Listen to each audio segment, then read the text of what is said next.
Eu vou escolher 231. o 11 do meu aniversário.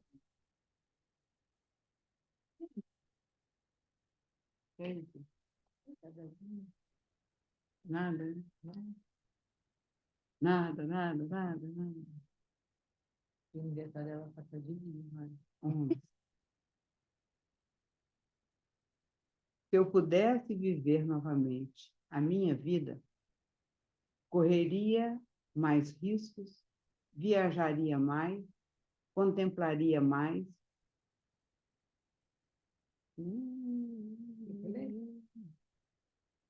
Nossa. Os olhos não faltam. Se eu pudesse viver novamente a minha vida, correria mais riscos, viajaria mais, contemplaria mais entardeceres, subiria mais montanhas, nadaria mais rios. Jorge Luiz Borges. Hoje, você já parou para pensar que o dia de hoje é uma obra que nunca mais se repetirá? Virão outros dias repletos de oportunidades, beleza e com emoções a serem intensamente vividas. Porém, essas 24 horas que se apresentam agora não ocorrerão jamais. Por isso, o dia de hoje é único em nossa existência e nos reserva a possibilidade de acrescentarmos algo de importante na construção do nosso paraíso pessoal.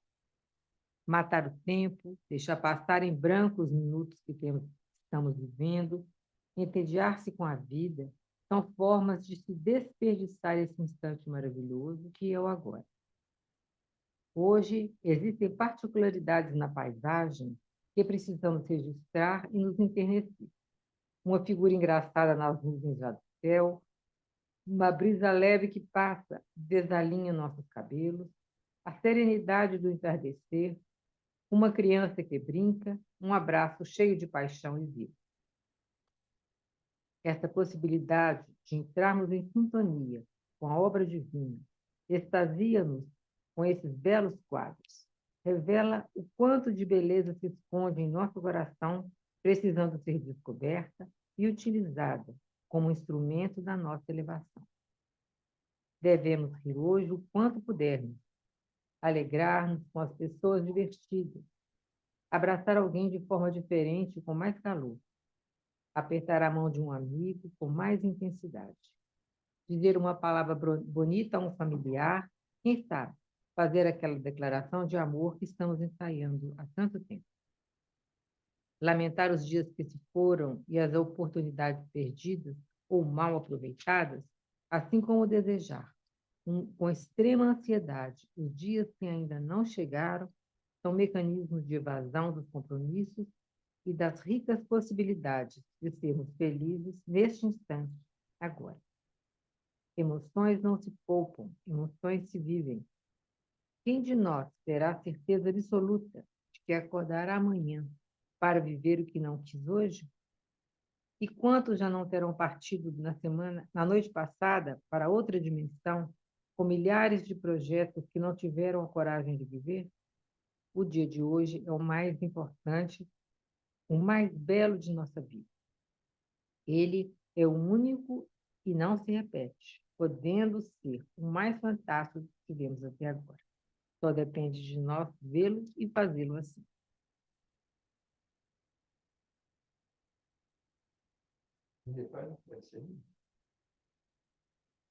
Como é que chama o amigo Fernando?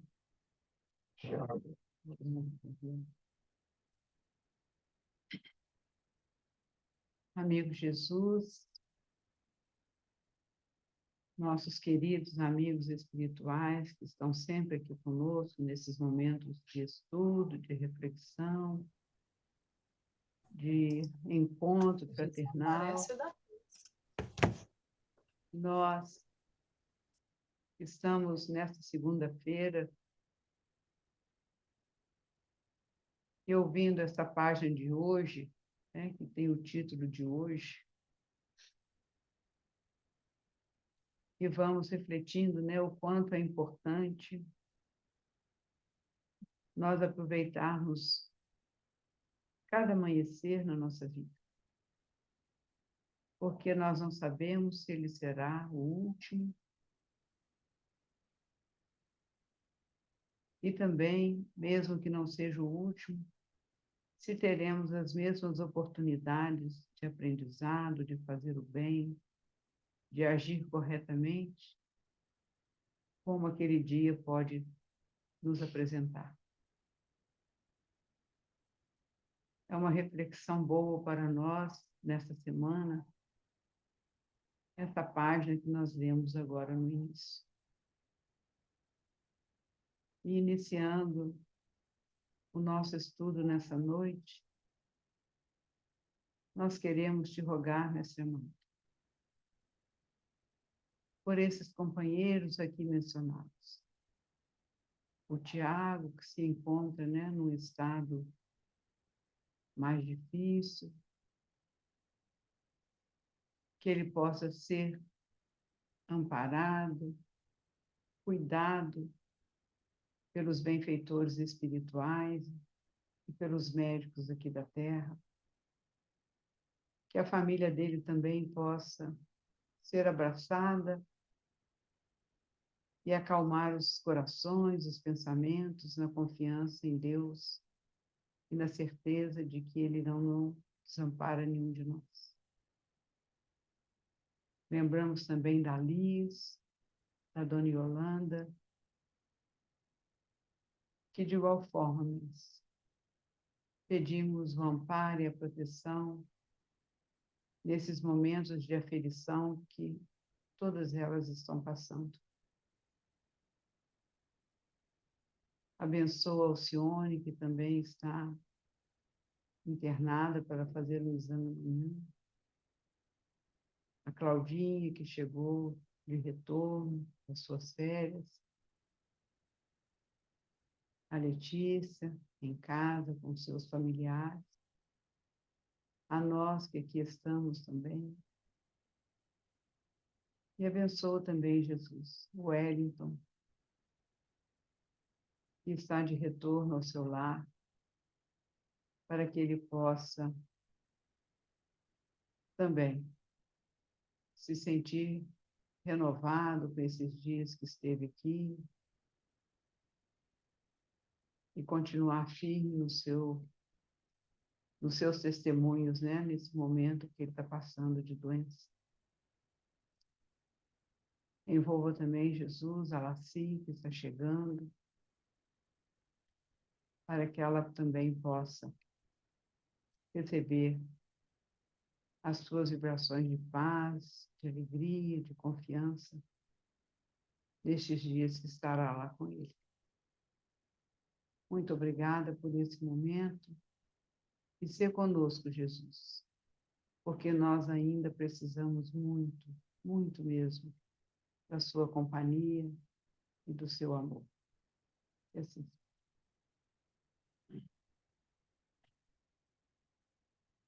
Luiz Paulo, Giovanni, tudo bem? Boa noite, Boa tudo bem e noite. vocês?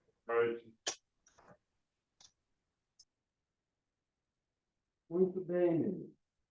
Estamos aí no... Rema, rema. 11. E-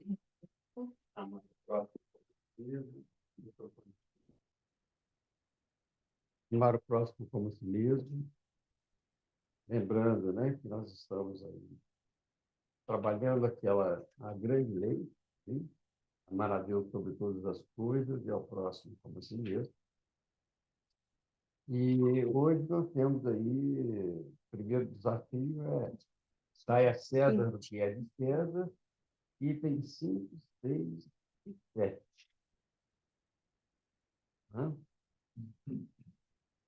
Vamos lá, quem vai ler? Posso fazê-lo. Pode fazê-lo? Então, hágalo.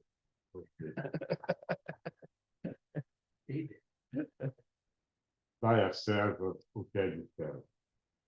Os fariseus, tendo-se retirado, entenderam-se entre si para enredá-lo com as suas próprias palavras. Mandaram então seus discípulos, em companhia dos herodianos, dizer-lhe: Mestre, sabemos que és veraz e que ensinas o caminho de Deus pela verdade, sem levares em conta a quem quer que seja, porque nos homens não consideras as pessoas. Dize-nos, pois, qual a tua opinião sobre isso, e nos permitindo pegar ou deixar. Espera aí, eu vou tirar esse óculos, porque já marquei um oculista. Agora vai ficar complicado. Diz-nos, pois, qual a tua opinião sobre isso. É-nos permitido pagar ou deixar de pagar a César do tributo? Jesus, porém, que lhes conhecia a malícia, respondeu: hipócritas, por que me tentais? Apresentai-me uma das moedas que se dão em pagamento do tributo. E, tendo-lhe eles apresentado um denário, perguntou Jesus: de quem são essa imagem e essa inscrição? De César, responderam eles. Então observou-lhe Jesus: dai, pois, a César o que é de César e a Deus o que é de Deus. Ouvindo falar dessa maneira, admiraram-se eles de sua resposta e, deixando-o, se retiraram. Mateus 22, 15 a 22 e Marcos 12, 13 a 17. Item 6. A questão proposta a Jesus era motivada pela circunstância de que os judeus, abominando o tributo que os romanos lhes impunham, haviam feito do pagamento desse tributo uma questão religiosa. Numeroso partido se fundara contra o imposto. O pagamento deste constituía, pois, entre eles, uma irritante questão de atualidade, sem o que nenhum senso teria a pergunta feita a Jesus: é-nos lícito pagar ou deixar de pagar a César o tributo? Havia nessa pergunta uma armadilha. Contavam os que formularam poder, conforme a resposta, excitar contra ele a autoridade romana ou os judeus dissidentes.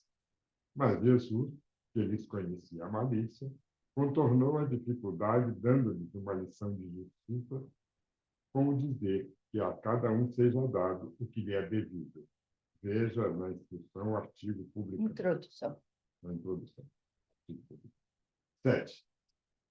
Esta sentença, dai a César o que é de César, não deve, entretanto, ser entendida de modo restritivo e absoluto. Como em todos os ensinos de Jesus, há nela um princípio geral, resumido sob forma prática e usual e deduzido de uma circunstância particular. Esse princípio é consequente daquele segundo o qual devemos proceder para com os outros, como queiramos que os outros procedam para conosco. Ele condena todo prejuízo material e moral que se possa causar a outro, toda postergação de seus interesses. Prescreve o respeito aos direitos de cada um, como cada um deseja que se respeitem os seus. Estende-se mesmo aos deveres contraídos para com a família, a sociedade, a autoridade, tanto quanto para com os indivíduos em geral. Vale a regra. Já que vale a regra, vamos lá. Eu acho que o princípio básico, fundamental aqui posto, é de que cada um de nós, no decorrer da nossa vida, nos fazemos necessitados ou merecedores de favores, benefícios, retribuições dentro daquilo que a gente faz na vida. Ao colocar aqui o aspecto com relação ao imposto que os judeus detestavam, é evidente que os romanos, ao cobrar os impostos e transferir o dinheiro, a riqueza para Roma, beneficiava muito mais a Roma do que propriamente a esses países. Mas também sabemos que os romanos levaram a estes países, a esses lugares onde eles dominavam, também os seus conhecimentos. Li, há muitos anos atrás, uma maneira com que os romanos faziam com que a água pura da montanha, numa época que não tinha os canos que a gente tem hoje, as bombas que a gente tem hoje, eles tinham uma forma, eu acho, excepcional, porque não havia nem como medir naquela época, a descida da água de uma forma suave, descendo a montanha até chegar à cidade. Engenharia intuitiva. Engenharia intuitiva. Imagina o grau de inclinação que tinha que ser colocado para que a água não caísse fora dos meios canos de bambu e coisas desse tipo que se fazia na época, né? Estradas que eles desenvolveram. E, por outro lado, os romanos tinham um aspecto que eu também acho assim muito importante. Eles não interferiam nos costumes, nos hábitos dos povos que eles dominavam. Desde que o pessoal pagasse o imposto, para ele eu podia ter a religião que quisesse, proceder das maneiras usuais, costumeiras que os povos tinham, né? Então, na verdade, apesar de ser uma dominação, existiam aí fatores benéficos aos, aos comandados, aos que eram, né, subordinados a Roma, mas também tinha vantagens, o que, de certa forma, o povo não levava em consideração, né? Por isso é que eu disse no começo do que eu estava dizendo, o fato de que a cada um de nós cabe retribuições de acordo com aquilo que a gente faz. Então, eu acho que os romanos, apesar de dominarem, eles levaram também conhecimentos e progressos a estes povos. E é evidente que tudo isso tem um custo, tudo isso tem um comprometimento entre o que recebe e aquele que dá. E é preciso que haja esse conhecimento, essa retribuição como forma de equilíbrio. Falei.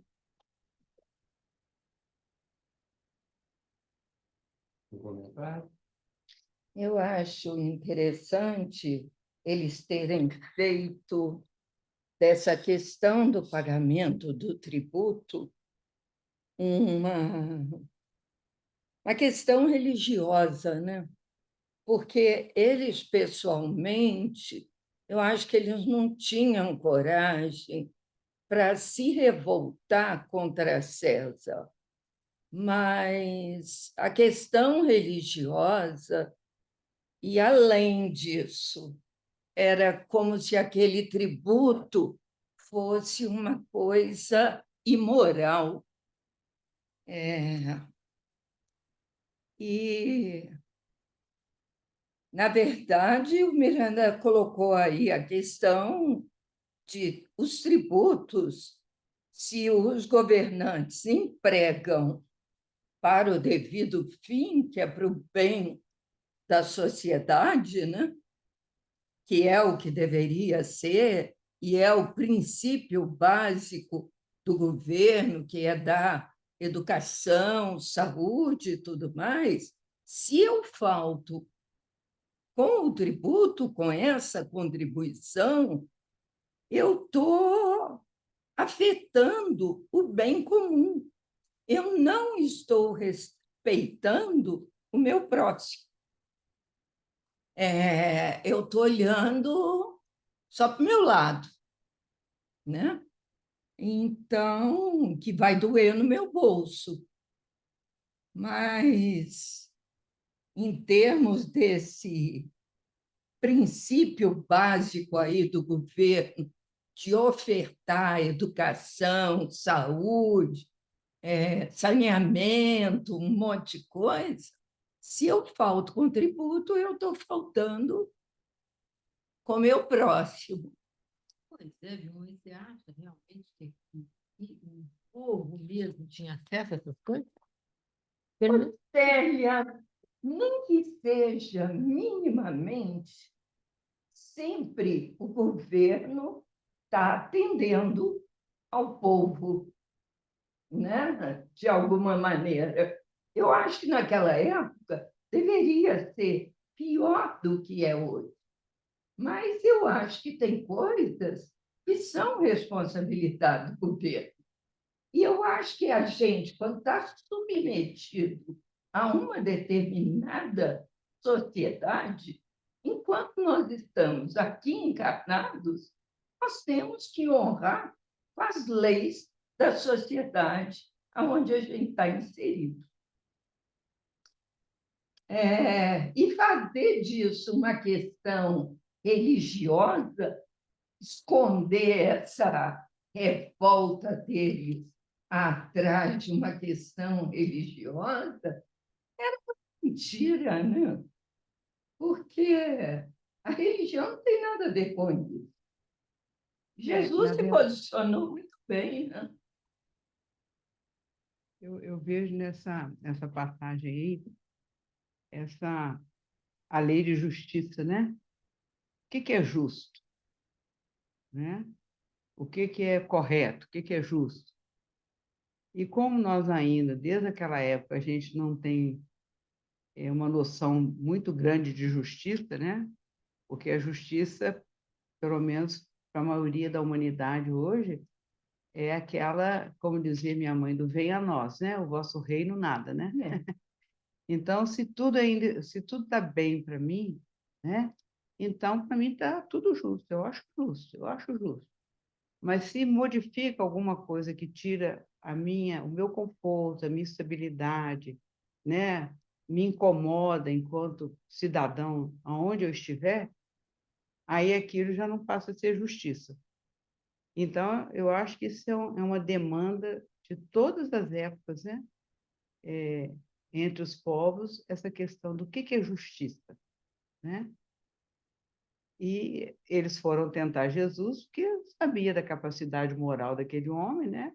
E foram esperando ele tomar um partido. Não, a sociedade está sendo oprimida, esmagada pelo alto, né, custo dos impostos. E Jesus não tomou partido, né?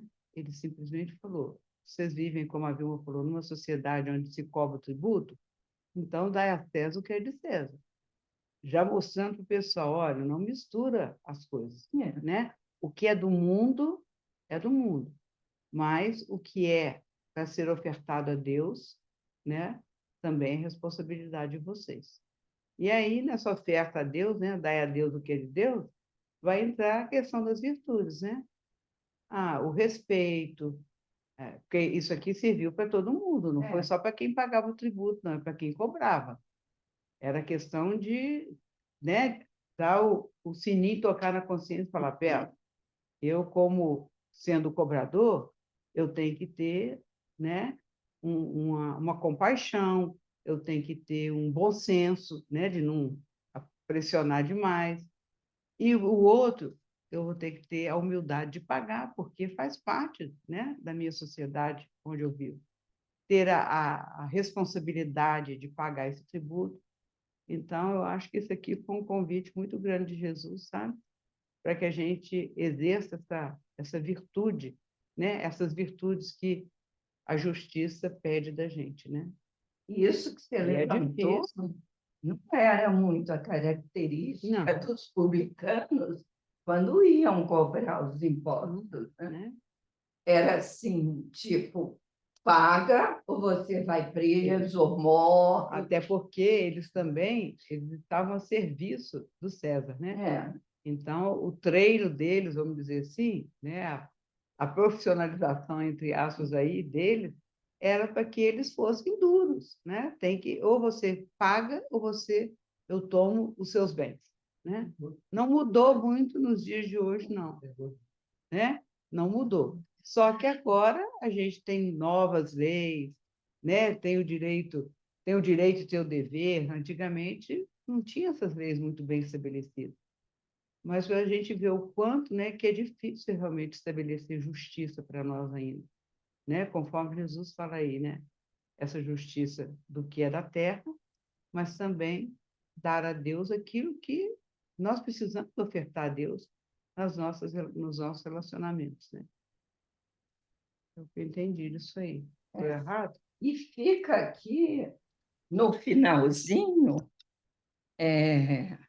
chama atenção, né? Que é agir, que isso não vale só para o prejuízo material, mas para o prejuízo moral também, que a gente possa causar a outrem, né? Pessoal da telinha, comentar? Como você e o Miranda estão gastando os verbos hoje diferentes, né? Eu vou falar assim, ó, certa feita, um Olha, contador me disse, um contador me disse que ao pé da letra é a palavra imposto, né? E agora, lendo essa passagem, vendo na época dos romanos, né, que o sentido não mudou até hoje. E aí ele sempre falava comigo, Luiz Paulo, é imposto. Né? Então, assim, você não tem escolha. Você é obrigado a pagar aquilo. Né? Então, assim, brincadeiras à parte, né, eu acho que isso mostra muito o que a Tia Rê falou, né? Que a gente, cada um tem as suas obrigações, né, seus deveres, por mais que isso seja de muitos anos atrás, mas já Deus já falava isso com a gente, né, de saber respeitar o que é meu e o que é do outro, né? Eu acho que foi a Vilma também que comentou, né, a partir do momento que isso eu estou olhando só para o meu umbigo, né, está tudo bem, então está ótimo, mas a partir do momento que me incomoda, aí eu já mudo o meu comportamento, né? Eu já não sou aquela mesma pessoa. Né? Então, me fez um pouco de reflexão em relação a isso. Esses dias eu tive uma conversa interessante com uma pessoa. Ela estava reclamando que mal acabou de pagar o imposto de renda do ano passado, que já vai entregar outro imposto. Se não me engano, o imposto de renda pode dividir em 10 parcelas, não é alguma coisa assim. Eu sei que ela pagou até final do ano, início do ano agora, e paguei muito caro. Eu paguei R$ 1.400 por mês. E aí ela virou para mim e falou assim: você pagou imposto de renda? Eu falei: não, eu recebi um tiquinho de volta. Não chegou a R$ 100. Como você recebeu de volta e eu paguei isso tudo? Eu falei: claro, você ganha muito mais do que eu, mas não faz essa conta, sabe? Faz a conta do que está saindo. Está saindo esse tributo do meu bolso. E é um absurdo eu ter que pagar isso. Sabe? E o que entrou não conta. Então, assim, levando isso para o lado moral, uma pessoa faz 1.000 agrados. Às vezes, a gente nem agradece. A gente acha normal aquilo. O dia que faz um pequeno desagrado, ou um desagravo, para usar o que o Luiz Paulo falou, aquele pequeno desagravo, a gente encara como uma coisa enorme, né? Porque a gente só quer benefício.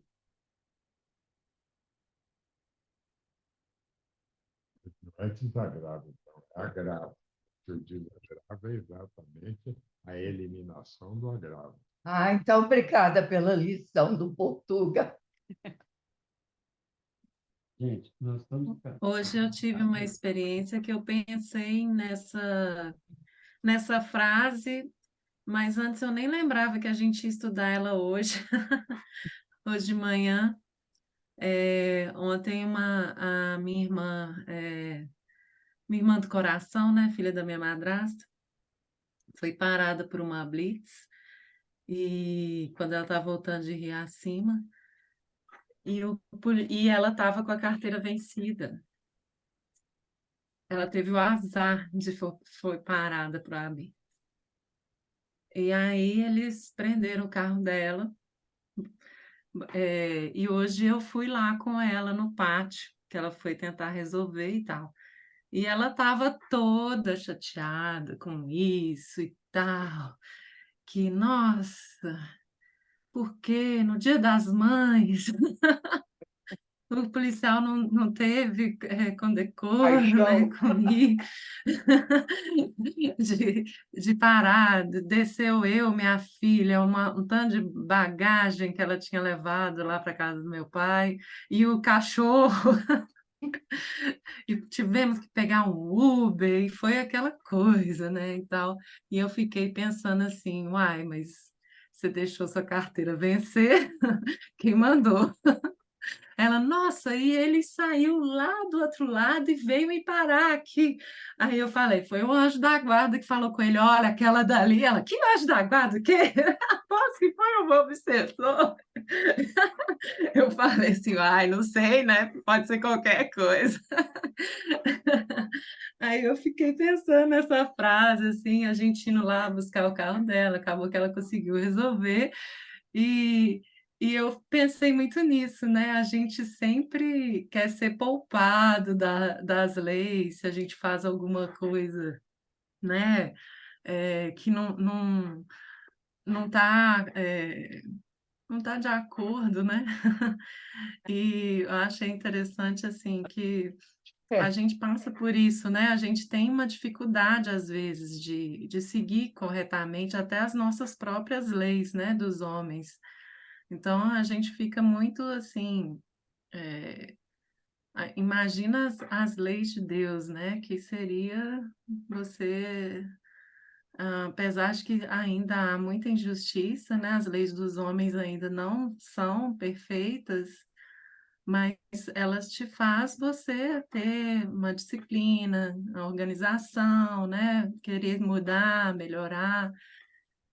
E nós temos muita dificuldade, temos muita dificuldade de seguir e estamos sempre reclamando e querendo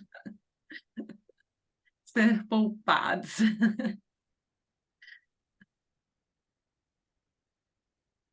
Queria Eu contextualizar. achei engraçado isso da gente pegar e eu falei, nossa, caiu direitinho. E eu pensei na frase, né? Dai a César o que é de César. Vai lá, renova sua carteira, paga os tributos, pega o seu carro de volta. Queria contextualizar a ideia dentro do capítulo que a gente está estudando. Amar aos próximos como a si mesmo. Né? Quer dizer, essa é a proposta maior desse capítulo. Né? Lógico que dentro daquela grande lei, amar a Deus sobre todas as coisas, é o próximo como a si mesmo. São todas as leis e o profeta. E a gente vê aqui uma situação que Jesus pregava isso e vivenciava. Né? Mas os fariseus, Kardec vai colocar aqui que havia nessa pergunta dele uma armadilha. Ora, os fariseus, eles não tiveram coragem de chegar lá para falar com Jesus. Mandaram os seus serviçais, os herodianos. Né? Mandaram os seus servos.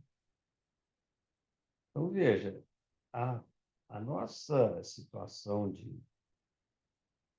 a situação deles ali era para pegar Jesus de qualquer forma. Queriam matar Jesus. A ideia deles era eliminar aquele indivíduo que estava fazendo um rebuliço no meio farisaico, dos escribas, dos grandes poderosos, né? da área, assim como até mesmo para os poderosos de Roma, né? Porque ele foi visto como um rei. Né? Então, eles estavam querendo realmente dar uma eliminada no Cristo. Ó, já que ele está complicando a nossa vida, vamos eliminar esse indivíduo. Tá? Então, havia essa. Então, eles propuseram uma coisa, que quando ele fala proposta religiosa, uma questão religiosa, é o seguinte: os judeus têm seu, né? Suas leis. que vem da Torá. E os romanos tinham suas leis que são da terra, né? Então, veja, as leis romanas, elas eram para que, que o reinado cada vez fosse maior. Isso não tinha nada a ver com o público. O problema era o reinado ser grande. Então, aí estava uma situação, vamos excitar esse indivíduo contra a autoridade romana ou com os judeus dissidentes. Quer dizer, os dissidentes de quem? Da ideia judaica que estavam se a gente puder chamar, cristianizando os seus próprios discípulos, né? A Kardec, quando coloca isso, nos leva a uma série de reflexões com relação a essa atitude de amar o próximo como a si mesmo, principalmente do como a si mesmo, né? E ele diz aqui depois, né, não deve ser uma situação entendida de modo restrito e absoluto, dai a César o que é de César. Estudando pelo lado moral da situação, nós temos que ver o lado do que Jesus quis trazer para nós. Para aquela época, nós não conhecemos. A gente não sabe realmente como essas pessoas estavam. A gente só sabe que eles queriam apanhar Jesus. E cada um teve um propósito, cada um teve uma ideia daquele ensinamento, que foi um ensinamento grave. Como diz Kardec aqui, né? Jesus, que desconhecia a malícia, aliás, isso já está no Evangelho, ele vai contornando-se essa dificuldade, primeiro dando uma lição de justiça. Então, o primeiro ponto que nós temos que observar é a questão da justiça, né? Como dizer que a cada um seja dado o que lhe é devido.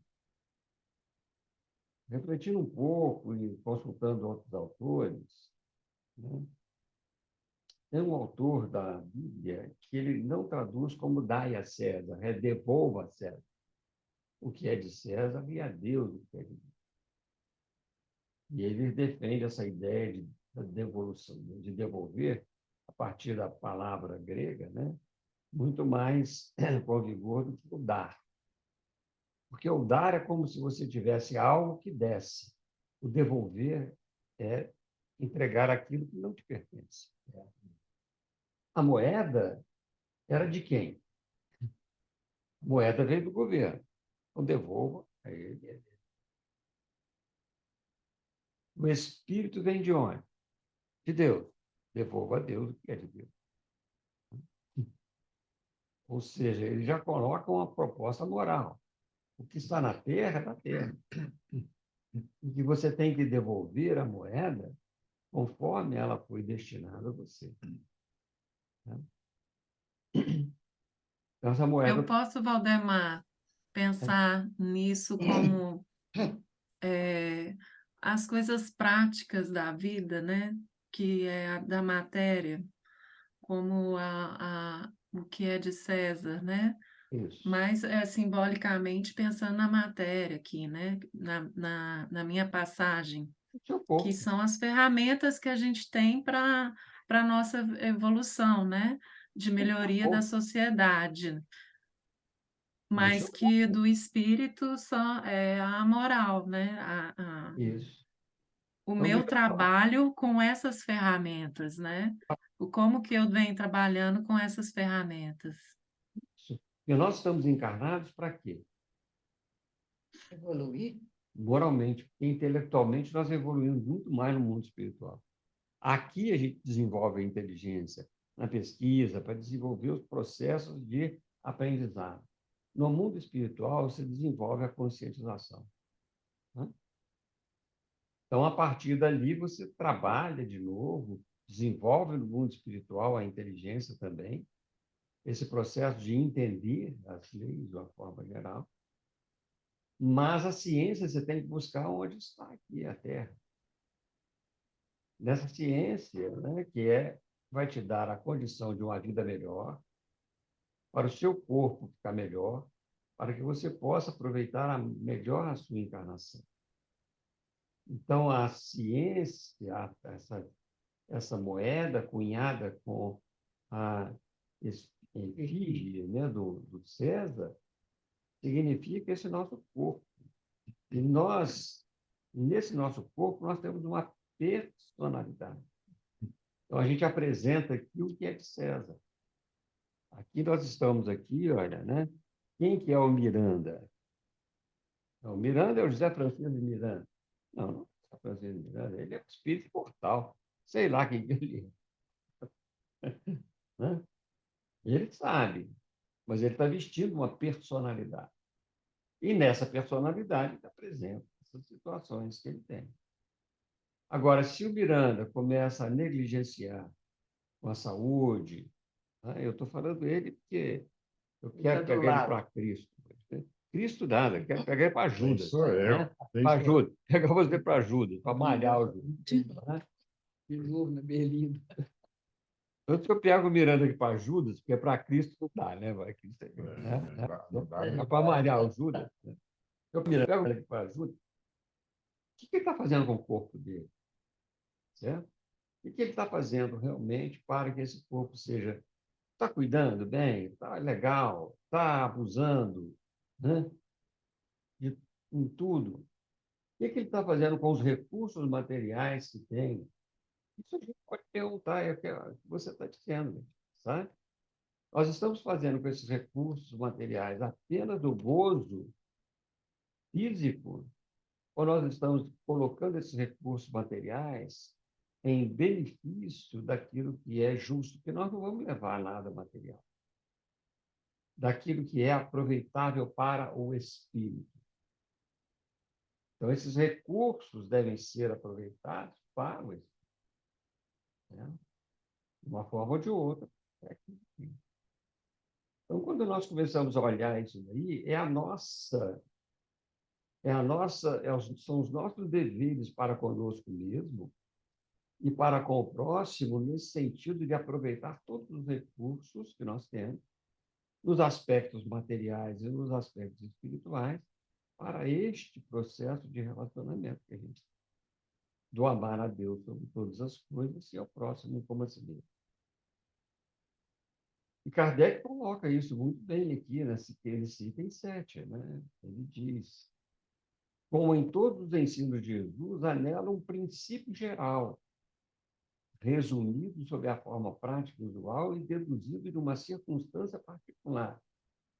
Esse princípio é consequente daquele segundo o qual devemos proceder uns para com os outros, como quereríamos que os outros procedam para conosco. Então, ele está dizendo desta nossa situação. Agora, se eu não amar a mim mesmo, como é que eu vou querer amar o próximo? Não tem jeito. Porque o princípio primeiro, né, nessa situação é aprender a amar. Mas aí eu tenho direitos, mas tenho deveres. Deveres com o corpo e deveres com a alma. Então, quando nós estamos estudando sobre esses aspectos morais, para mim pouco importa se eu pago imposto de renda, se eu não pago imposto de renda, se eu tenho essa ou aquele benefício, se o outro tem e eu não tenho, para que importa? Importa é o seguinte: esses meus recursos, eu estou dizendo o seguinte: vocês vão testar Jesus, vocês vão testar o ensino do Cristo, os meus recursos, como os herodianos, ou eu vou entrar nesses aspectos de levar isso aqui para dentro de mim, né? Onde eu tenho a minha partícula divina, Deus, amar a Deus. Né? E outra coisa, o que eu estou fazendo com o meu corpo? Eu estou prejudicando a alma? O que eu estou fazendo com a alma? Eu estou prejudicando o meu corpo? Então, é uma coisa que é devolver a César o que é de César, ou dar a César o que é de César e a Deus o que é de Deus. Então, o corpo e o espírito, eles estão interligados. Não posso tirar do corpo para exclusivamente dar à alma, dar ao espírito. E não posso ser um espírito que não se importa com o corpo. Né?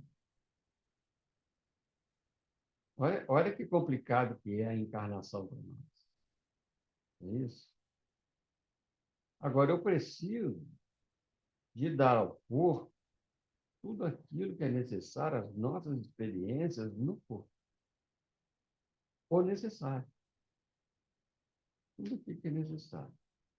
Sem lesar aquilo que eu trago dentro da alma. Aquilo que eu preciso para a minha alma.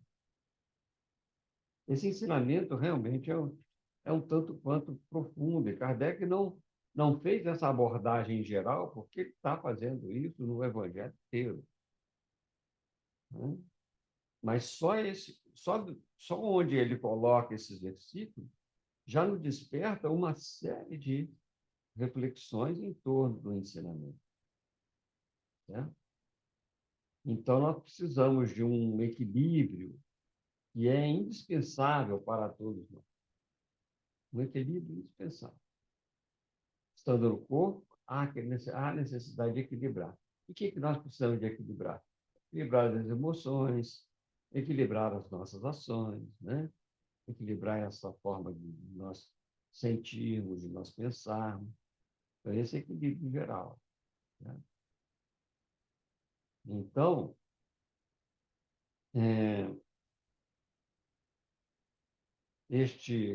Equilibrar o senso de justiça. equilibrar o senso de justiça, tudo. Né? Desenvolver o senso de justiça, equilibrar a nossa capacidade de julgamento, de análise. Né? Então, esse que é o processo que nós fazemos durante a encarnação. Então, aí nós conseguimos sair de uma situação apenas de identificação do espírito com o corpo, ou do corpo com o espírito. No sistema materialista, é exatamente isso que acontece. E nós vemos perfeitamente. Né? Aqui, fazendo uma alusão ao que a gente tem percebido no estudo, né?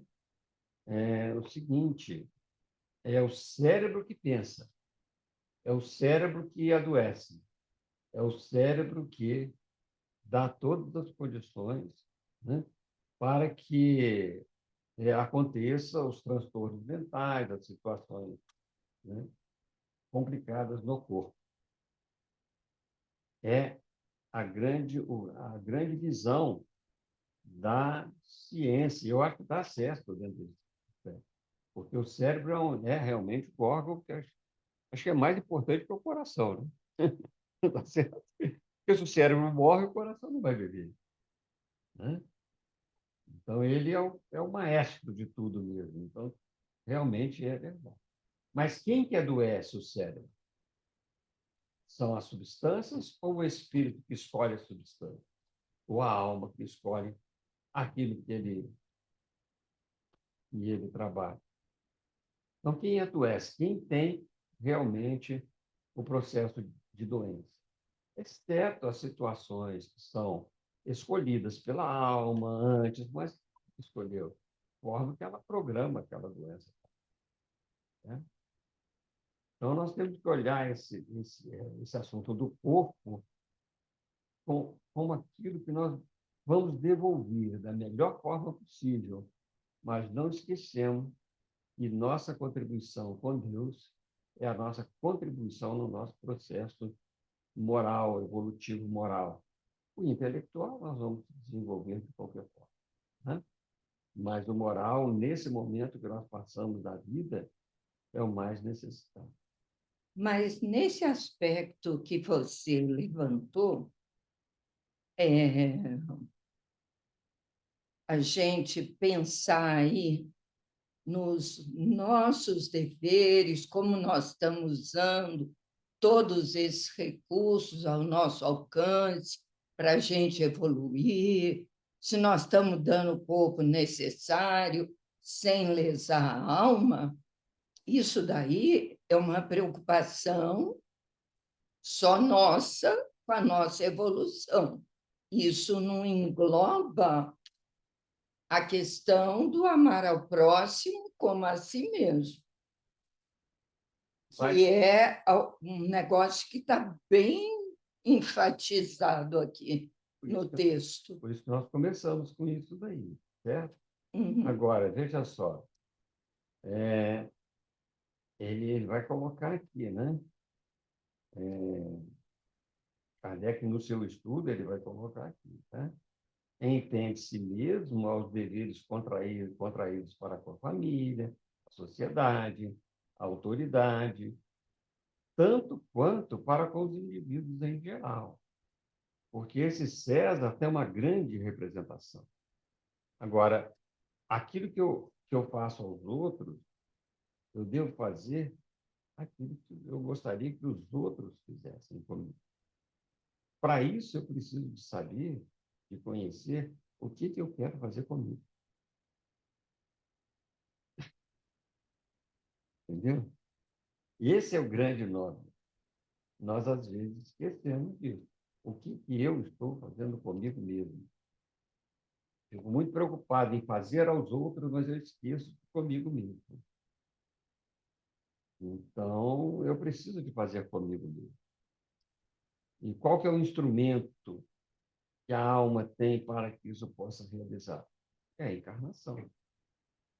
Não tem outra forma. Que é aqui que nós comprovamos aquilo que nós viemos em busca de uma evolução realmente moral.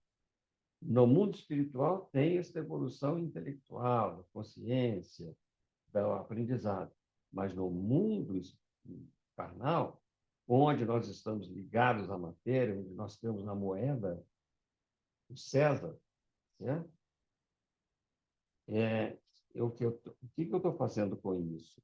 Não são as coisas externas, é o meu corpo mesmo, é aquilo que eu estou interagindo com ele.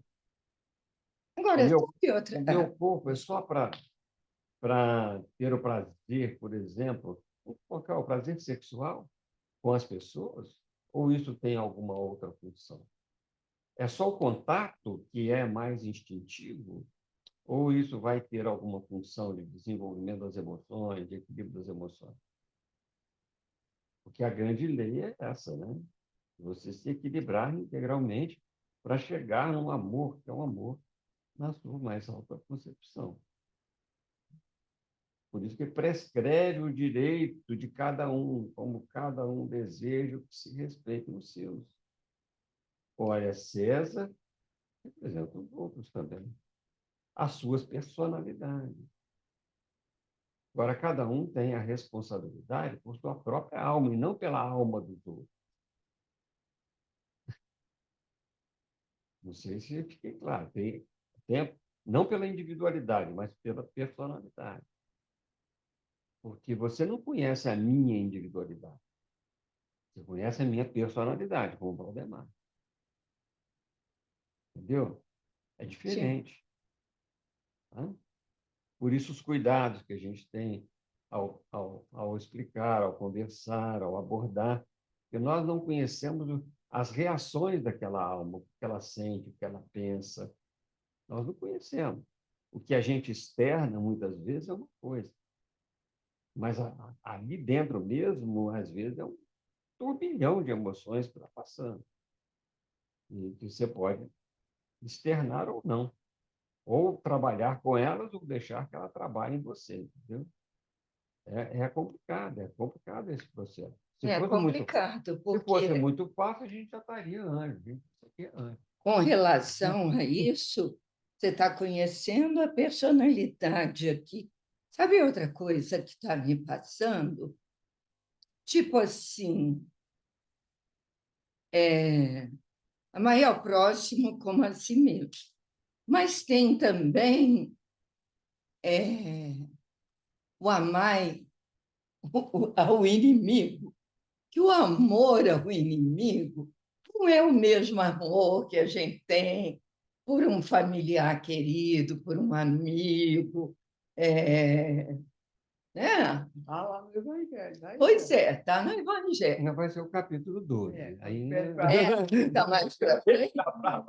Porque aqui, olha, deixar para depois. os fariseus podiam ser esses amigos para aqueles que estavam sendo cobrados, né? Mas eu acho que é melhor a gente deixar isso para depois, porque senão nós vamos entrar no buraco. Tem que Uma pensar coisa que me chamou a atenção aqui, depois que Kardec faz todo o comentário, né? Ele usa um verbo aí, que é o verbo prescrever, né? Que é o que, na linguagem médica, se usa, né? O médico prescreveu tal Receitar. medicação, né? O médico prescreveu tal tratamento. Então, é como, né? É um tratamento mesmo que Jesus deixa para nós aí, ó. Prescreve o respeito aos direitos de cada um, como Como cada um deseja deseja que se respeite os respeite. seus. Então, é a prescrição médica do médico das almas, é essa daí, né? Então, o termo está muito bem posto aí, tanto no sentido, né, da materialidade, né, no meio médico, quanto na questão da espiritualidade, né? A prescrição para nós é essa daí. Nós é que estamos relutando e esperneando para não entender isso aí e praticar. Para falar que uma coisa venceu, a gente não fala prescreveu. Ô, gente, tem uns termos que eu não São entendo. dúvidas. Devia nem ser diferente, né? Aqui Prescreveu podia ser, também, aqui é no sentido escreveu de antes. receitou. Não, pode ser. Prescreveu, pode ser depois, pode ser. É um termo interessante, é ambivalente, né? Agora, veja só, vou pensar na moeda. Eu estou aflito com a moeda. Sabe? Então, vamos, não é? Olha, veja só, é uma situação que, se a gente pensar, cada moeda tem um valor, certo? Sim, Dentro desse campo que nós estamos aí trabalhando, essa moeda é a personalidade, ela vai ter o valor que o espírito tem. Tá? E essa moeda, eu não estou falando já é moeda física, uhum. mas essa comparação com a personalidade. Quem que é o dono da moeda? César, certo? Então, é a individualidade É que hoje aqui, chama na Valdemar. encarnação, a individualidade hoje que chama Valdemar. Então, o dono da moeda é o espírito. Do corpo é o espírito. Então, eu posso ter utilizar essa moeda para o bem. A moeda em si, o corpo em si, ele é neutro. Mas eu posso utilizá-lo para o bem e para o mal. Né? Posso utilizar para a preguiça, que é uma delícia. De vez em quando só, viu, gente? Assim, depois do almoço, aquele preguiçado é uma delícia. Né? Eu posso utilizar para preguiça, como eu posso utilizar para maltratar uma pessoa. Mas eu posso utilizar também para que eu possa desenvolver, né, com os outros uma relação bastante sadia. Né? Então, é o corpo que vai estar representando ali o espírito. Né? A moeda passa de mão em mão, certo? Ou seja, ela beneficia aquele que a tem. Vai construir com ela. Se nós estamos aqui entre pessoas, no relacionamento, nós vamos fazer com que ela tenha valor. Ela só vai ter valor se for para o bem. Se for para o mal, ela tem o valor para o mal. Para a evolução do espírito, que eu tenho que dar a Deus o que é de Deus, então eu tenho que participar deste processo de construção de algo melhor. Onde? Nos relacionamentos. Está aí, Vilma, a resposta da nossa necessidade daquele que você tinha comentado. E Kardec comenta ali no finalzinho, certo? De fazer aos outros aquilo que nós gostaríamos que os outros nos fizessem. Sim. Mesmo que a gente não tenha Então, amor e afinidade. a moeda que tem essas duas faces, ela representa muito bem isso. É este espírito condensado na matéria, instalado na matéria, tá? Que nós somos espíritos aqui na matéria. Então, tem muito disso. Então, esse ensinamento ele está realmente trabalhando todas essas questões nossas E Kardec propõe ali, onde? Na família, mais os deveres contraídos para com a família, a sociedade, a autoridade. É uma forma de relacionamento. Eu tenho relacionamento com os governos, não importa quais sejam, mas eu tenho. Eu tenho um relacionamento com a sociedade que eu vivo, no meu condomínio, em todo lugar. Nós temos essa responsabilidade nas instituições que nós frequentamos, né, trabalhamos, e assim por diante. A família, que é a primeira coisa que eu disse, estende seus deveres contraídos para com a família, que é o primeiro ponto que deve ser observado, né? Porque é onde realmente a gente vai mostrar a verdadeira valor da moeda que nós temos. Na sociedade, eu posso dar um brilho na minha moeda, né? Uma casquinha dela, porque a moeda era de ouro, tá certo? Podia colocar uma pirita ali no meio, dar uma brilhante. Botar um brilhantão lá, né? Brilhantão, mas quando arranha, está o valor dela. Então, na sociedade, a gente pode ter polidez, mas a polidez não vai significar educação da alma. É só um aspecto. Os fariseus, para não defrontarem diretamente, eles usaram dos herodianos. Os herodianos usaram da polidez. Mas qual que era a intenção deles? Fazer a pegadinha para Jesus.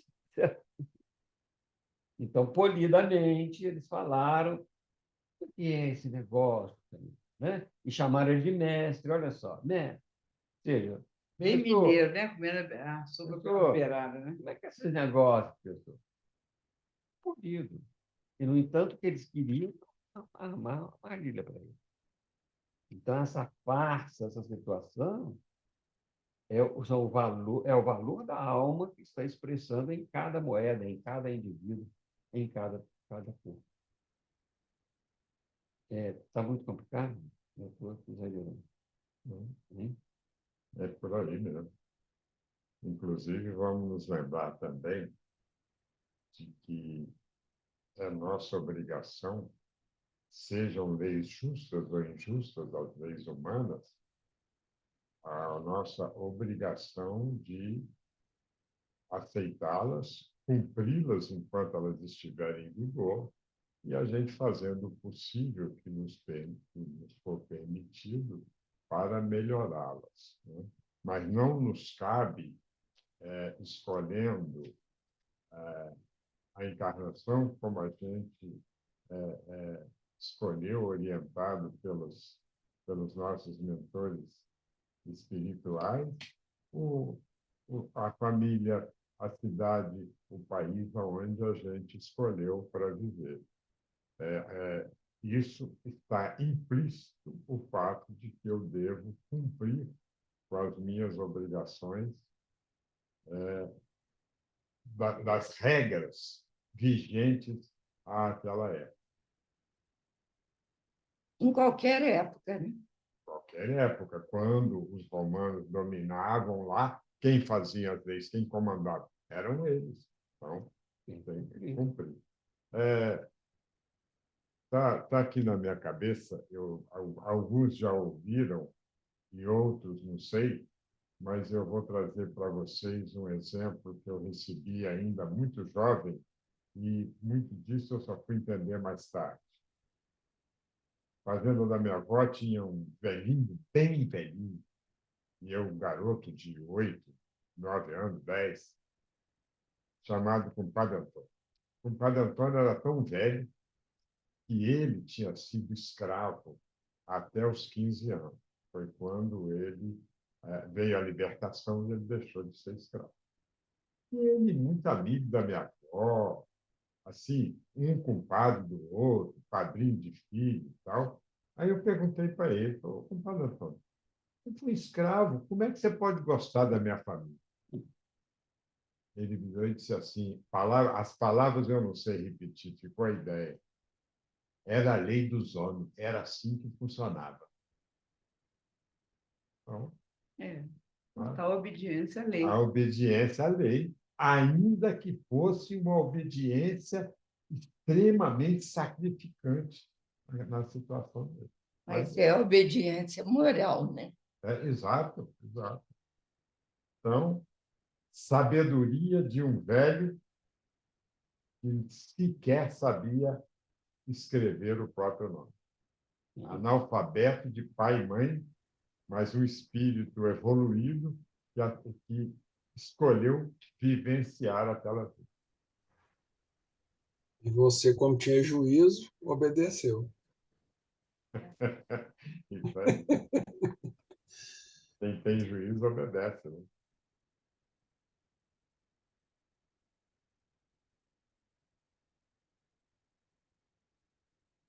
Podemos ir mais um item?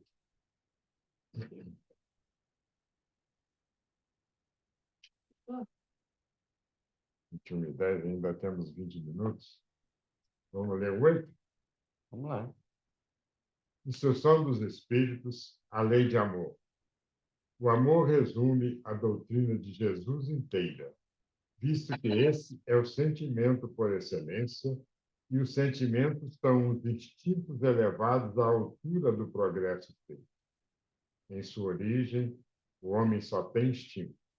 Quando mais avançado e corrompido, só tem sensações. Quando instruído e depurado, tem sentimento. E o ponto delicado do sentimento é o amor. Não o amor no sentido vulgar do termo, mas esse sol interior que condensa e reúne em seu ardente foco todas as aspirações e todas as revelações sobre o humano. A lei de amor substitui a personalidade pela fusão dos seres. Extingue as misérias sociais. De todo aquele que, ultrapassando a sua humanidade, ama com amplo amor os seus irmãos em sofrimento.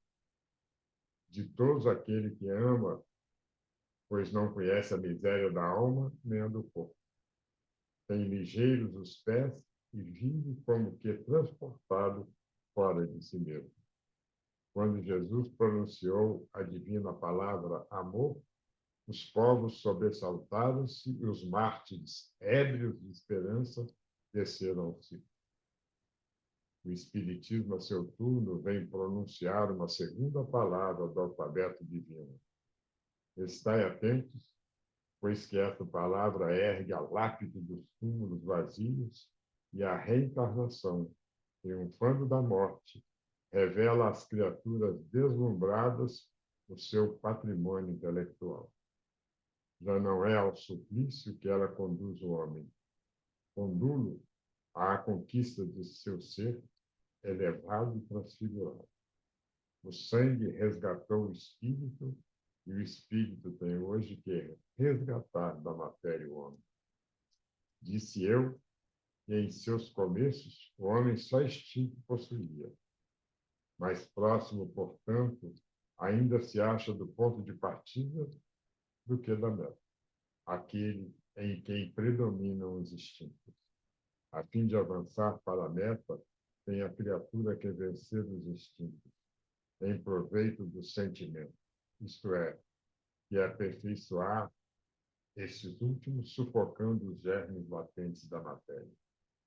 Os instintos são a germinação e os embriões do sentimento. Trazem consigo o progresso, como a glande encerra em si o carvalho, e os seres menos adiantados são os que, emergindo pouco a pouco das suas crisálidas, se conservam escravizados aos instintos. O espírito precisa ser cultivado como um campo. Toda a riqueza futura depende do labor atual, que vos granjeará muito mais do que bens terrenos, a elevação gloriosa.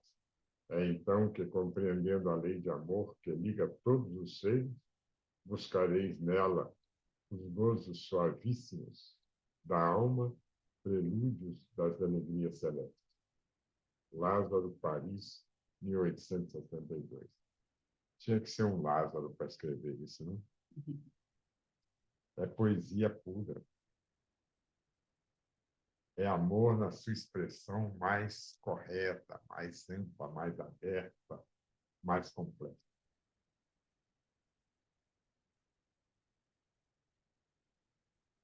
O espírito precisa ser cultivado como um campo. É coisa linda, né? E a gente não lembra disso, né? Nem cultiva o nosso campo próprio, e nem vê o outro como um campo também, né? Precisa ser Ver o que cultivado. nós estávamos falando aqui há pouco, né? Com o valor, né? É. Eu vejo isso aqui muito ligada ao trabalho da nossa evangelização, né? E da evangelização das crianças. Quando fala, né, que toda riqueza futura depende do labor atual. Eu acho que isso vale muito para nós que somos evangelizadores. Tanto quanto pais, que nós também somos evangelizadores enquanto pais, e como evangelizadores, né, onde quer que a gente esteja, o labor de hoje é que vai definir, né, o futuro dessas crianças aí. Nem que seja como uma migalhinha, né? E um dia na vida deles, num momento, né, que eles precisam de tomar uma atitude, uma posição, eles lembrarem de uma palavra boa, né, que a gente possa ter semeado no coração deles, o trabalho já terá valido a pena.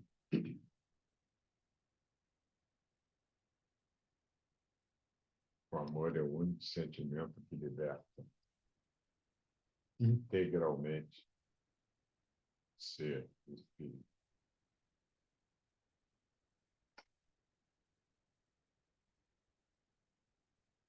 Por isso que ele diz aqui que a gente ainda está muito no Os começo, instintos, né? muito instinto ainda. E muito, O amor é trabalho, né? Parece. Porque a gente veio do instinto, né? E a gente começa a trabalhar os nossos instintos para transformá-lo ele mais equilibrado, né? Para você conseguir equilibrar ele. Então eu vejo muito isso, o amor como um trabalho mesmo, um trabalho de autoconhecimento, de você entender melhor o que te move, as suas dores, os seus hábitos. É, e isso é difícil, né? A gente vencer certas questões que a gente acaba nos habituando. É bem trabalho mesmo, árduo ali. É, porque às vezes a gente ainda fica ligado a um monte de instinto, né? Aqueles instintos, feito Valdemar citou aqui ainda no texto anterior, sobre os cuidados com o corpo, por exemplo, usar o corpo só para determinadas sensações, só para sexo. Então, ir trabalhando aí esses sentimentos, o instinto elevado, a altura do progresso, né? Vamos modificando isso. A gente caminhou, vamos mudando as coisas dentro de nós, mudando as nossas necessidades. E às vezes a gente quer as coisas para o corpo por puro prazer. Vou comer chocolate, porque chocolate é bom demais. Sabe? Vamos chocolate. Não, queijo e chocolate está proibido de ser falado como exemplo. Vai ficar, né? Muda o exemplo. Muda o exemplo. Faz um cafezinho. Café, o frango, por exemplo, né, gente? frango também faz, Necessidade não. frango. Isso, gente, mas veja só. Ele coloca todo o processo evolutivo do indivíduo, do espírito encarnado, né? E quando ele fala o homem, o que é o homem? É um espírito encarnado, certo?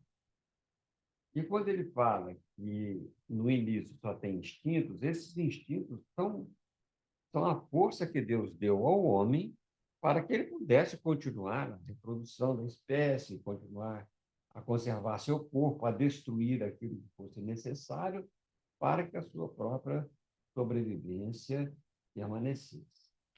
Então, esses três instintos, que é o instinto de conservação, de reprodução e de destruição, Kardec vai chamar isso de princípio das paixões.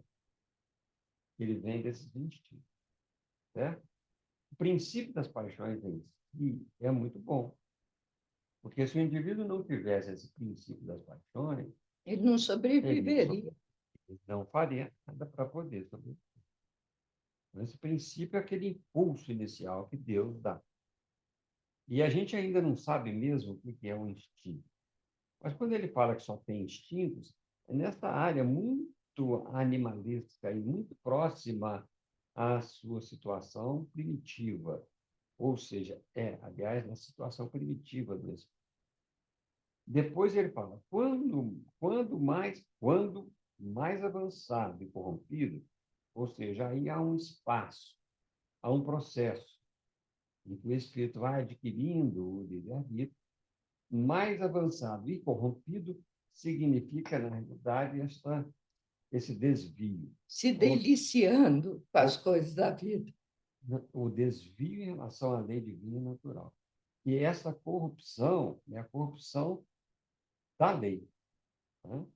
Então, quando ele se desvia da lei, ele vai ter só sensações. E aquele que vai seguindo mais avançado e vai se instruindo e não escolhe erradamente, não há desvio da lei, ele não passa pela imperfeição. Ele Vai fala pela aqui, ó, ignorância. a fim de Né? avançar para a meta, que a meta é a perfeição, né? É a evolução,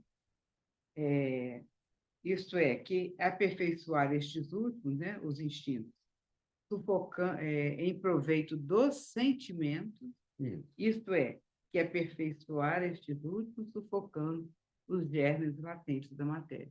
Então, esses instintos têm que ser sublimados, né, em sentimentos bons. Pois é, mas aí ele vai se desenvolvendo.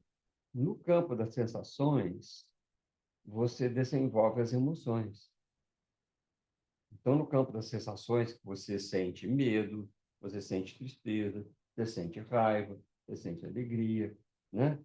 Mas São as emoções básicas, são essas sensações. mas ele fala que isso vai, né, vai vencendo esses instintos, né, as sensações básicas, em proveito dos sentimentos.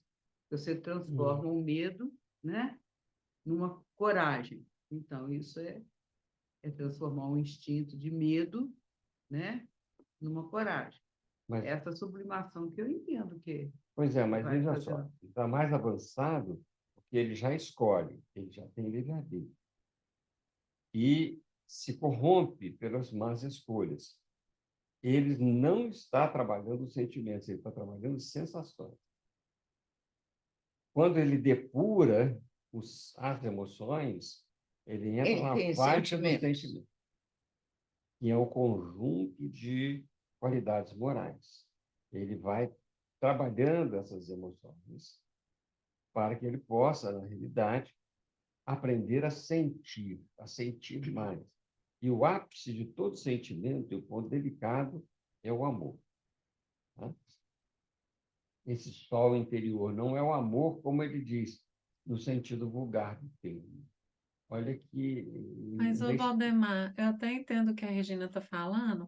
Esse negócio de corromper os instintos, ele é uma palavra meio forte, porque Mas ele... aqui eu fico pensando assim, que aqui está até falando aqui no meu texto, estão escravizados aos seus instintos. Eu não vejo que ele corrompe os instintos, ele está Mas não é escravizado aos corromper os instintos. instintos. Tá? Ele não diz corromper, ele diz corrompido. O homem está corrompido.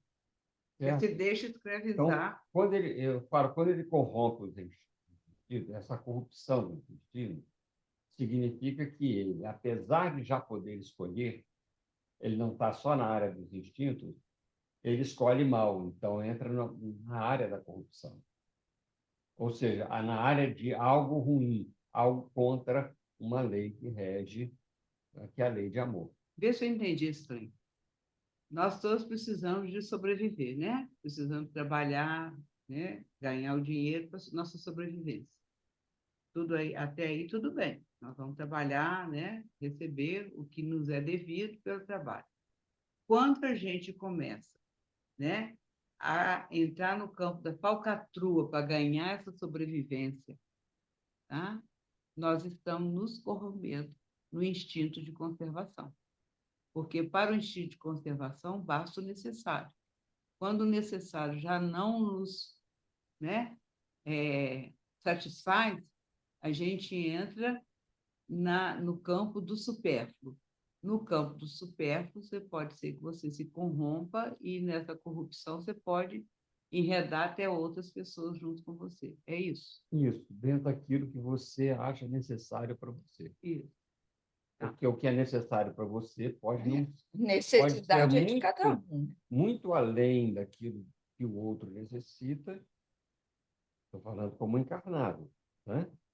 E muito aquém daquilo que o outro tem. Então, o necessário para você é de acordo com a sua aplicação daquilo que você tem. Em Mas Mas benefício eu ainda acho que é o instinto que a pessoa tem, uma visão errada, talvez, um sentimento de maior-valia que até a própria sociedade gera, né? Do consumismo, de, do que é importante.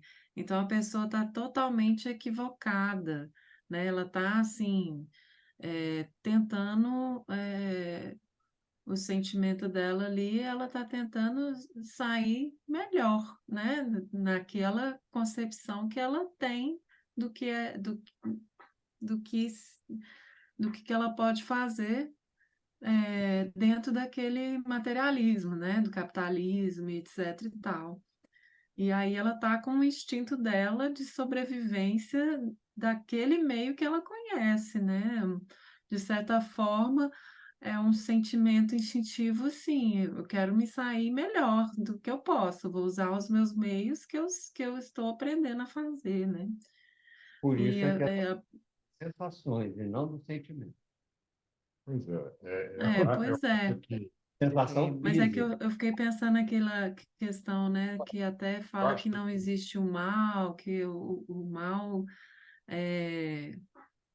aí eu tô meio assim, e aqui fala do instinto, da gente melhorar, isso aqui eu entendi, né? Da gente ir entendendo melhor aqui falou aqui, aperfeiçoando, né?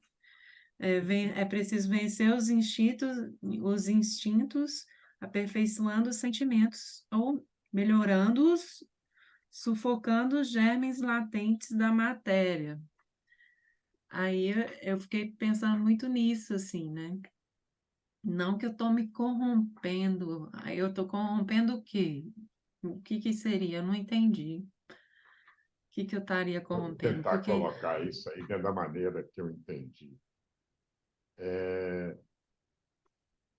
A meu ver, os instintos são resultantes da nossa condição material, em termos de sobrevivência, tudo aquilo que já foi falado aqui. Na medida em que nós vamos elevando a nossa condição de conhecimento, de sentimento, nós vamos eliminando parte daquilo que era antes instintivamente apenas. Ou seja, o instinto vou chamar de uma qualidade, que Deus nos deu, onde nós muitas vezes agimos sem pensar. Por exemplo, o instinto de conservação, o instinto do medo. Eu vou atravessar uma rua, eu não penso, tenho que olhar para um lado e para o outro. Instintivamente, eu olho e atravesso.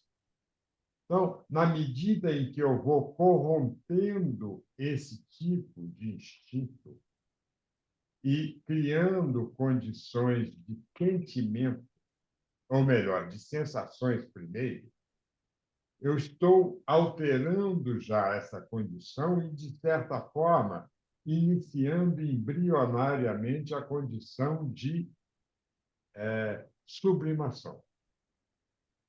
E nós vamos, nesse processo evolutivo, sublimando cada vez mais as nossas atitudes, a nossa maneira, substituindo o instinto pelas sensações, que vem depois para os sentimentos ainda mais materializados, e depois nós vamos sublimando isso até nós chegarmos a uma condição de espírito puro, que é a melhor condição daquilo que a gente consegue entender que nos trouxe a doutrina espírita. Não sei se consegui colocar a ideia que eu queria colocar aqui a respeito. Nós já estamos bem em cima da hora, mas o meu exemplo é bem diferente do Miranda. Vamos pensar num homem bem primitivo. Criado lá, ele precisa sobreviver. Está lá no meio do mato. Ele acha uma árvore, ele come alguma coisa daquela árvore, ele sente um prazer com aquilo, uma saciedade. Se vem outra pessoa perto, ele tenta segurar aquilo só para ele. Vai chegar num ponto que ele vai ver que aquele que não comeu, não experimentou, ele passou mal. E aí ele vai querer dividir, ele já está evoluindo, ou então ele segurou só para ele, se empanturrou daquela comida, daquela árvore, e ele passou mal. Eu acho que aí é a gente, pelo instinto, buscando a sobrevivência nossa, e a gente, à medida que vai, à medida em que, é palavra do Miranda, que a gente, se a gente deixar o egoísmo vencer, nós vamos continuar, nós vamos estar nos corrompendo aí, nos corrompendo. Não é corrompendo o instinto, é nos corrompendo. Kardec vai colocar para a gente aqui, na questão 75 do Livro dos Espíritos, o seguinte, só para a gente meditar, ok? Porque nós vamos interromper, né? Na hora. Mas das questões 73 a 75, ele vai falar sobre instinto e inteligência, aliás, da questão 71 até 75, vai falar sobre instinto e inteligência. Mas é interessante nós olharmos a questão 75. Diz assim: é acertado dizer-se que as faculdades instintivas diminuem à medida que crescem as intelectuais? Não. O instinto existe sempre, mas o homem o despreza. O instinto também pode conduzir ao bem. Ele quase sempre nos guia e algumas vezes com mais segurança do que a razão. Nunca se transvia. Letra A. Porque nem sempre é guia infalível a razão. Seria infalível se não fosse falseada pela má educação, pelo orgulho e pelo egoísmo. O instinto não raciocina, A razão permite a escolha e dá ao homem o livre-arbítrio. É dentro exatamente aquilo que nós estávamos falando. No momento em que eu escolho e deixo ser levado pelas más paixões, porque o impulso das paixões ele é bom, o instinto ele é bom, mas se eu me deixo levar por essas paixões exacerbadas, e principalmente pelo orgulho, pelo egoísmo, falseada pela má educação, que é a corrupção. A razão corrompendo aquele impulso. Que não é um impulso que é corrompido, mas é o indivíduo, é o próprio indivíduo que corrompe a ideia. A razão, sim, ela passa a ser corrompida. Isso acontece quando o espírito sai da área da infância espiritual e passa no seu processo de crescimento, onde é que ele adquire o livre-arbítrio. A razão permite a escolha e dá ao homem o livre-arbítrio. Então, quando ele desenvolve a inteligência, a razão, a capacidade de escolher, ele já está no campo das emoções, das sensações. Nessas sensações é que ele vai. Ele pode estar corrompendo ou não. No caso dos elementos que estamos aqui na Terra, espíritos que estão comprometidos com a lei, senão nós já estaríamos muito mais adiantados, mas se desviamos da reta por causa dessas escolhas más, ele nos serve como esta etapa das sensações, aí, nesse caso, como Lázaro fala, né? Quando mais avançado e corrompido nesse sentido, ele chega às sensações. Essas sensações é que vão nos auxiliar, aí como espíritos imperfeitos, a desenvolver, a melhorar essas emoções que nascem desse sentido das sensações para o sentimento. Porque, por exemplo, a gente tem ciúme de quê? De que nós temos ciúme? Eu tenho ciúme da Regina, eu tenho ciúme de quê? Do corpo ou do espírito? Eu sei lá quem que é aquela alma. Então, eu tenho ciúme do corpo. Eu tenho ciúme da matéria. Eu não consigo ter ciúme da alma. Porque a alma eu não sei quem que é. Então, eu tenho ciúme daquela personalidade, daquela situação que ela está vivenciando. Mas quem é essa alma? Será que um ser muito mais evoluído ou muito mais atrasado nesse sentido? Então, o ciúme, por exemplo, para mim é um grande exemplo disso. É uma corrupção do instinto de conservação. É o egoísmo, é o orgulho que está aí imperando, a má paixão que está imperando no indivíduo. Então, eu estou no campo do primitivismo ainda, mais relacionado à matéria do que realmente preocupação do sentimento. Se eu fosse um indivíduo que soubesse escolher, né, trabalhasse essas ideias de modo a sentir o impulso mais controlado para o bem, eu não teria ciúme. Então, eu estaria passando por este campo da ignorância, aprendendo com ele, e passando sem me perturbar, na realidade, dentro do egoísmo, dentro do orgulho, que são as piores raízes, né, de todas as más paixões.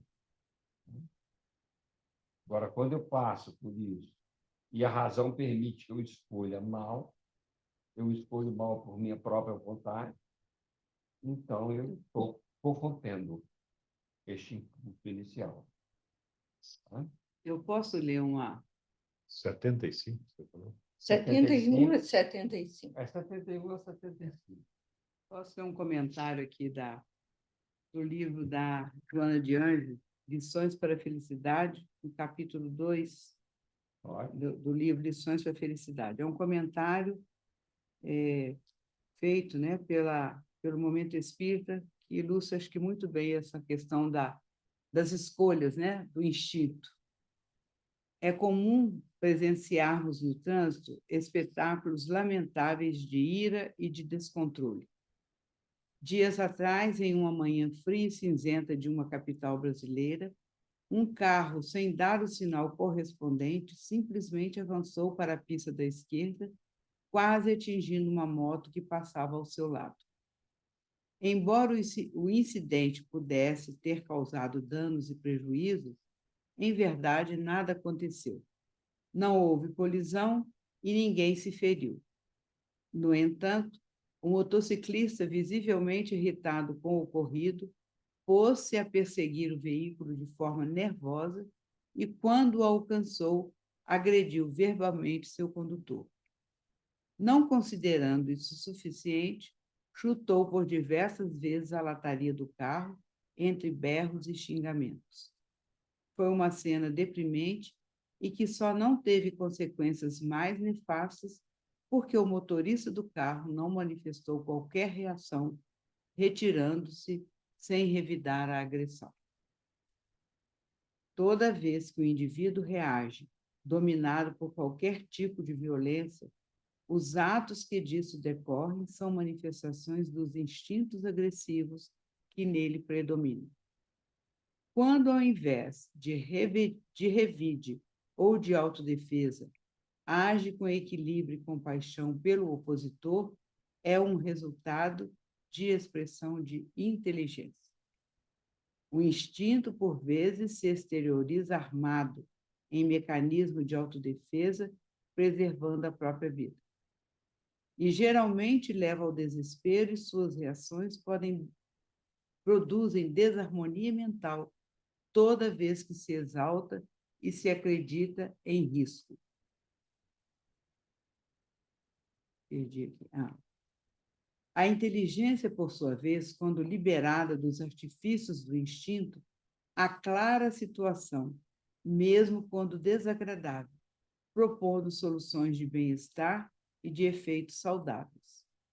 Os instintos são essenciais à vida, porque preservam as heranças do desenvolvimento antropológico do ser e continuam agindo com seus automatismos para a conservação do corpo.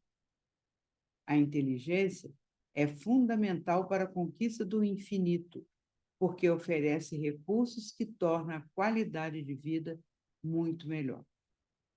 O instinto, quando desenvolvido e educado, torna-se um sentido a mais, vigilante no organismo em defesa de sua estrutura biológica, e a inteligência é a luz balsâmica a conduzi-lo no labirinto das agressões externas que o ser deve enfrentar. Judas, movido por instinto infeliz, de medo e de ambição desmedida, enganou-se traindo Jesus. Maria Madalena, guiada pela inteligência, libertou-se dos instintos vis que a dominavam, encontrando Jesus e libertando-se do vício. Pilatos lavou as mãos por instinto, evitando envolver-se na trama da covardia farisaica e, por falta de inteligência lúcida, comprometeu-se de modo vil, desperdiçando a abençoada oportunidade que se lhe apresentava.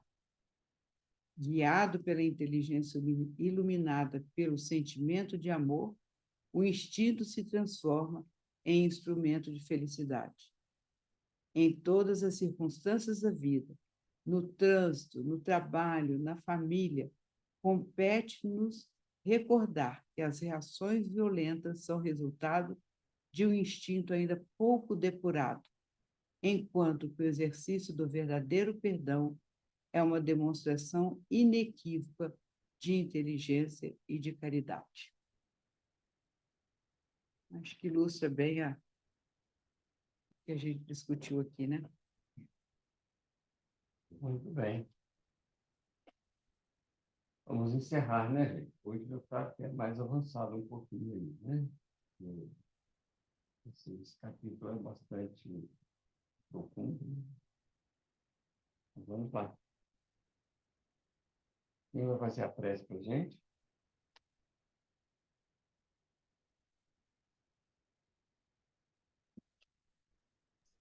Posso fazer.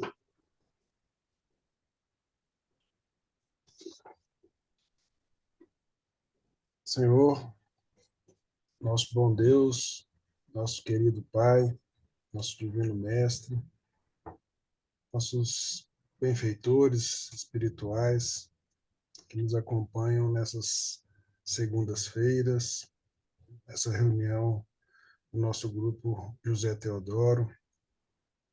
Pedimos aí licença para agradecer por mais essa noite de estudo, de aprendizado, de temas tão complexos e, ao mesmo tempo, tão importantes para nosso entendimento, nossa formação, nosso conhecimento, principalmente quando falamos de amor, falamos de respeito ao próximo, falamos sobre dar e receber, de saber devolver, de não sermos egoístas e sempre respeitando uns aos outros. São estudos, né? São aprendizados, são lições que temos que carregar o tempo todo conosco, sempre nos policiando, de lembrarmos em momentos onde a emoção acaba superando a nossa razão e que por esses momentos, por vezes, podemos agir de forma que não deveríamos, né? Mas que ao mesmo tempo também tenhamos a humildade de pedir o perdão e de saber reconhecer o nosso erro e a nossa falha.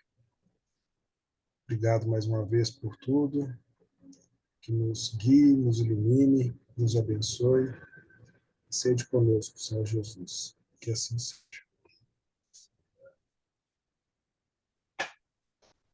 Tem